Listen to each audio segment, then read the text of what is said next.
sebagai kepala kota selalu menjaga keberagaman. Semua agama pada umumnya mengajarkan hal yang sama. Dan dalam agama Katolik sendiri, hal itu juga diajarkan dan dilakukan. Bahkan Paus Fransiskus saat ini, pemimpin tertinggi agama Katolik, mengajarkan bagaimana kita saling bekerja sama dan membangun dialog dengan pemeluk agama yang lain.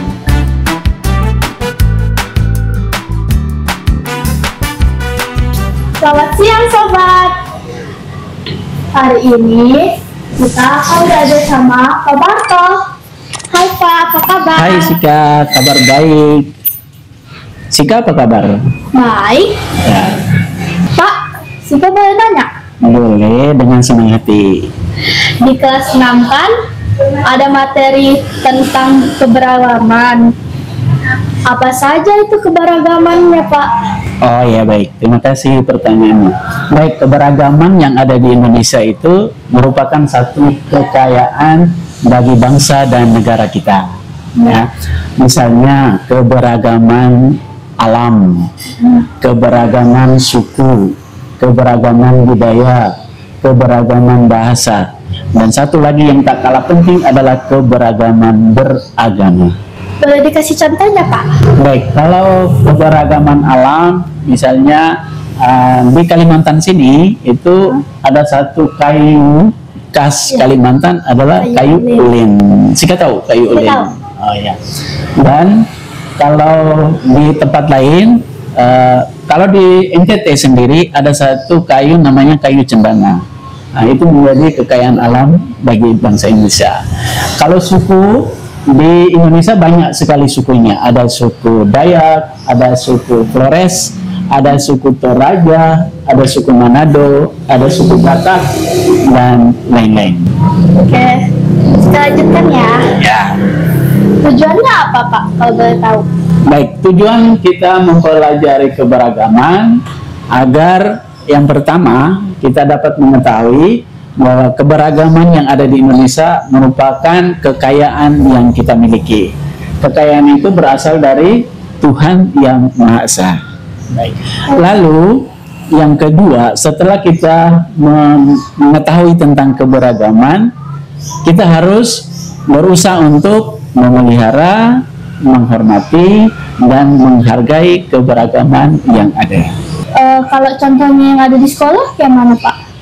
Kalau contoh keberagaman di sekolah, misalnya di sekolah itu kan setiap pagi sebelum kita memulai pembelajaran diawali dengan apel, ya, apel bersama merupakan satu bentuk penghormatan dan penghargaan kepada nasionalisme bangsa.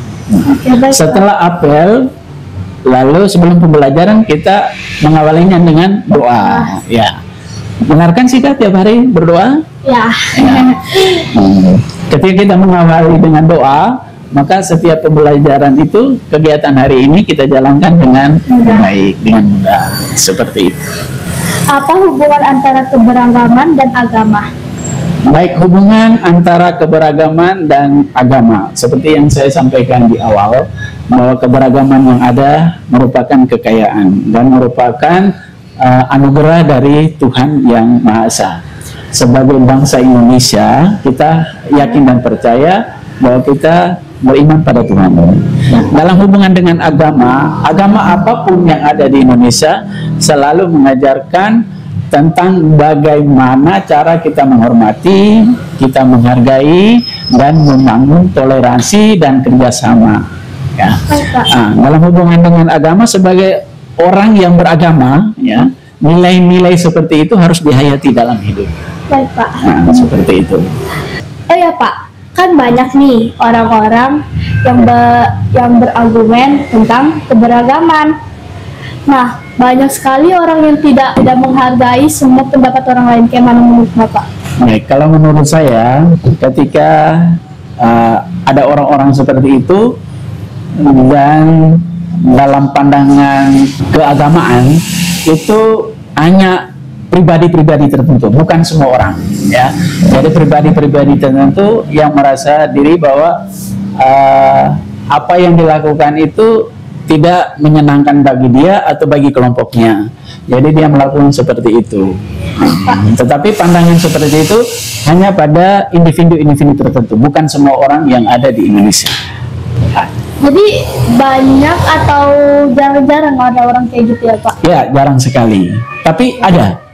Ya. Memang jarang, tapi ada. Bahkan sekarang kita bisa temukan ketika kita menonton televisi atau apa, kejadian-kejadian seperti itu selalu ada.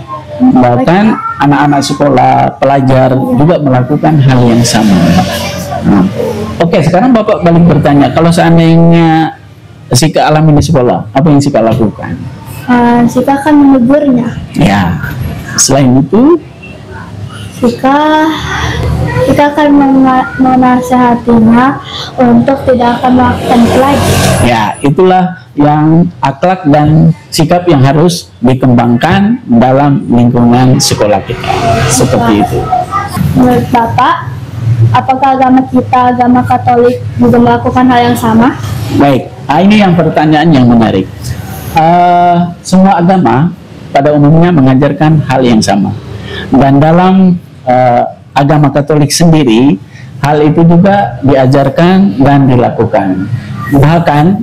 Bahkan Paus Fransiskus saat ini, pemimpin tertinggi agama Katolik, mengajarkan bagaimana kita saling bekerja sama dan membangun dialog dengan pemeluk agama yang lain. Ya. Dalam dialog dan kerjasama itu, apa saja pandangan yang baik, lalu nilai-nilai yang baik itu dihayati dan dikembangkan dalam hidup. Baik Pak. Oke, baik Pak. Jadi semua agama harus seperti itu ya Pak? Ya, harus seperti itu, termasuk agama Katolik. Berarti kita harus menuruti apa yang sudah diperintahkan oleh Tuhan. Ya, apa yang diperintahkan Tuhan melalui ajaran agama yang kita hayati dan kita imani. Dan contoh lagi, setiap hari Minggu Sika kan ke gereja. Ya. Di sana kan Sika beribadah. Ya. Sama juga dengan teman-teman yang lain. Ya, teman-teman yang lain juga melakukan hal yang sama meskipun pada hari yang berbeda. Ya. Dan ketika itu dilakukan, kita harus saling menghormati dan menghargainya. Seperti itu. Ya baik Pak. Oh ya Pak, kan setiap Jumat teman-teman Muslim kita kan pada salat duha. Jadi bagaimana sikap kita menanggapinya? Oh ya, baik. Baik, terima kasih. Hampir di semua sekolah, semua siswa itu beragam, ya, yang terdiri dari suku dan juga termasuk agama. Satu hal yang baik di sekolah kita di 013 itu setiap hari Jumat kita menjalankan ibadah sesuai dengan agama dan keyakinan kita. Teman-teman kita yang Muslim menjalankan sholat dan kita beribadah. Sikap kita ketika teman-teman kita menjalankan sholat adalah menghormati dan menghargai. Contohnya, tidak boleh ribut, ya, tidak boleh ribut, tidak boleh mengganggu. Dan satu lagi yang harus Sika ketahui, misalnya ada teman Sika yang terlambat atau masih malas-malasan di kelas, maka Sika harus menegur dan menasihatinya. Apa Sika bisa lakukan? Sika bisa kalau teman Sika ingin nurut. Ya, jadi apa yang Sika lakukan itu sudah merupakan satu bentuk toleransi dan saling menghargai di sekolah kita. Dan itu juga yang diajarkan dalam agama kita. Oh gitu ya Pak. Jadi kita sebagai umat beragama harus menjunjung tinggi keberagaman. Ya.